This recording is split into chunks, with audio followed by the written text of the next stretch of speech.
Christopher Columbus never set foot on the mainland of North America, and he never believed for a single day of his life that he had found a new continent. That fact alone unsettles a version of history most people were taught in school, where a single voyage in 1492 marks the tidy beginning of everything. The real story is stranger, older, and far more human than the textbook headline suggests, involving frozen coastlines in the north, sunburned sailors drifting across the Pacific, and millions of people who were already home long before any European ship appeared on the horizon. To understand how America was truly found, we have to leave behind the idea of a single moment of discovery and instead follow a much longer trail of footprints, stone tools, sagas, and bones that stretches back thousands of years before Columbus ever left Spain. The story most people know begins with 3 ships, a determined Genoese navigator, and a Spanish crown eager for a new route to Asia. Columbus set sail in August of 1492, convinced the Earth's circumference was smaller than it actually is, and that sailing west would bring him quickly to the spice-rich shores of Japan and China. When his crew sighted land that October, they had reached an island in the Bahamas, not Asia,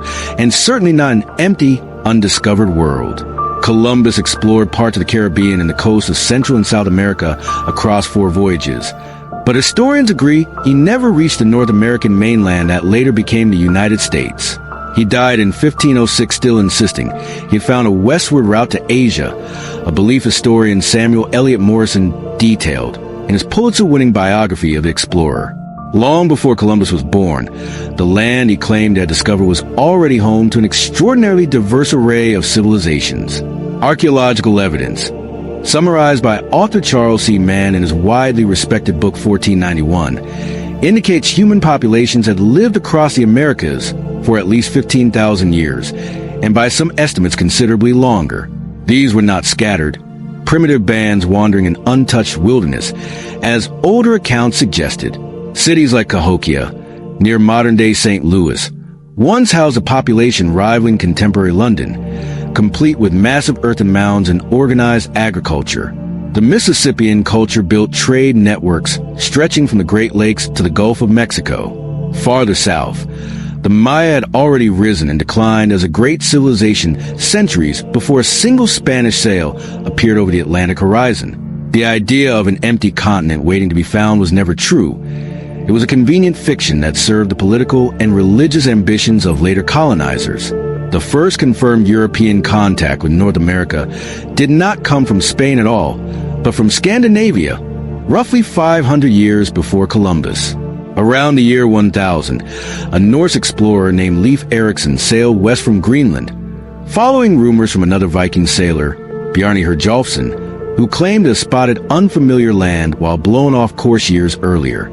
Eriksson's voyage is recorded in the Icelandic Vinland Sagas, 2 medieval texts known as the Saga of the Greenlanders and the Saga of Eric the Red, which describe a fertile land they named Vinland because of the wild grapes growing there. For centuries, these sagas were treated as legend, colorful but improving stories passed down through oral tradition before being written on vellum generations later. That changed in 1960, when Norwegian explorers Helge and Stein Ingstad uncovered the remains of a Norse settlement at Lance Aux Meadows on the northern tip of Newfoundland in Canada. Excavations revealed timber frame buildings built in a distinctly Scandinavian style, along with iron rivets, a bronze cloak pin, and evidence of iron smelting, dated to approximately the year 1000 through radiocarbon analysis. Archaeologist Birgitta Wallace, who spent decades studying the site for Parks Canada, described it as a base camp for exploring the surrounding coastline rather than a permanent colony. In 2021, researchers using a dating method tied to a solar storm recorded in tree rings pinpointed the site's Norse activity to precisely the year 1021, giving the world its first hard scientific confirmation of European presence in North America nearly 5 centuries before Columbus. This discovery did not erase the saga's mythic quality, but it transformed them from folklore into historical record grounded in physical evidence. Yet even the Norse were not first, and their brief settlement at Lance Aux Meadows appears to have lasted only a few years before being abandoned, likely due to conflict with indigenous peoples the sagas refer to as the Skraelings, along with the sheer distance and difficulty of sustaining a colony so far from Greenland. The land they found was never empty, and the ancestors of Native American nations have been navigating, farming, and building complex societies across the continent for thousands of years by the time any Scandinavian ship touched its shores. The true origin of the first Americans remains a subject of ongoing scientific research and healthy academic debate.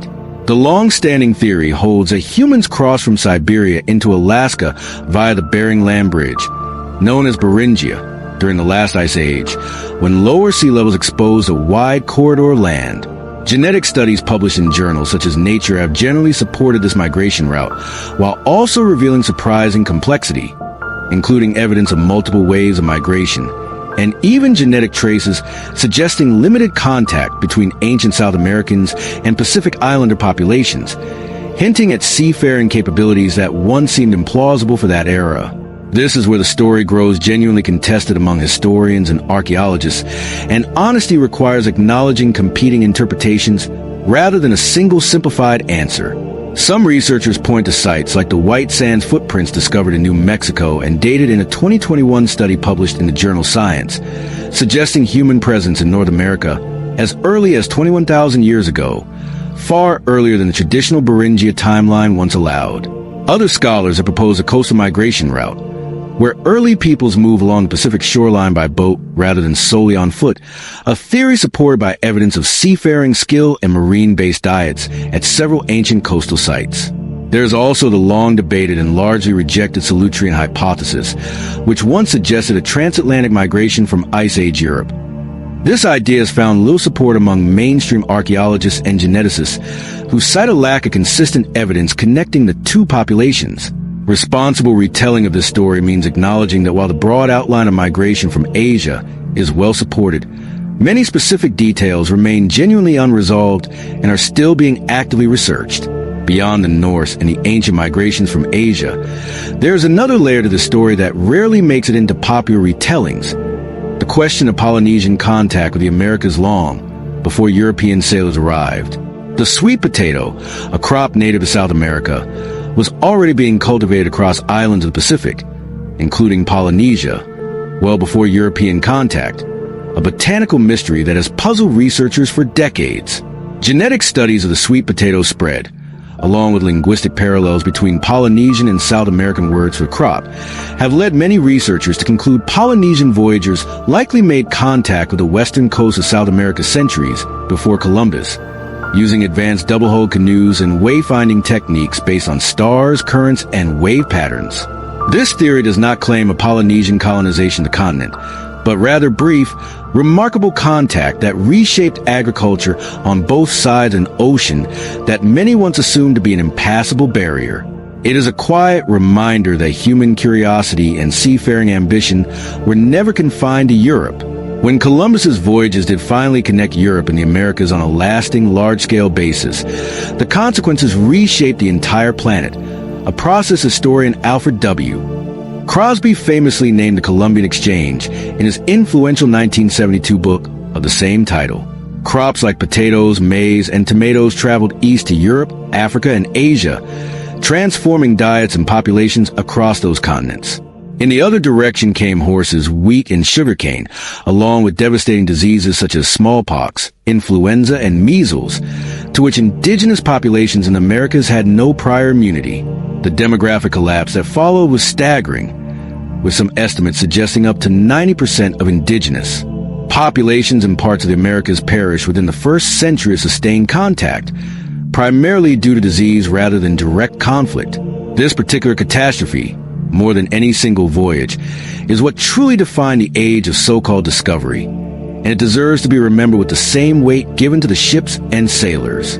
The very word discovery deserves scrutiny because it carries assumptions that historians have spent decades unpacking. To discover something implies it was previously unknown, yet the Americas were home to an estimated 50 to 60 million people by some scholarly estimates at the time of Columbus's arrival, organized into hundreds of distinct nations, languages, and political systems. The Aztec capital of Tenochtitlan, when Spanish conquistador Hernán Cortés arrived in 1519, was larger than most European cities of the era, with an estimated population exceeding 200,000 people, elaborate causeways, and a bustling marketplace that stunned the soldiers who documented it in their own writings. The Inca Empire, stretching along the spine of South America, maintained a road network of over 20,000 miles connecting mountain cities, without wheels or draft animals for transport. These were not primitive societies waiting to be found.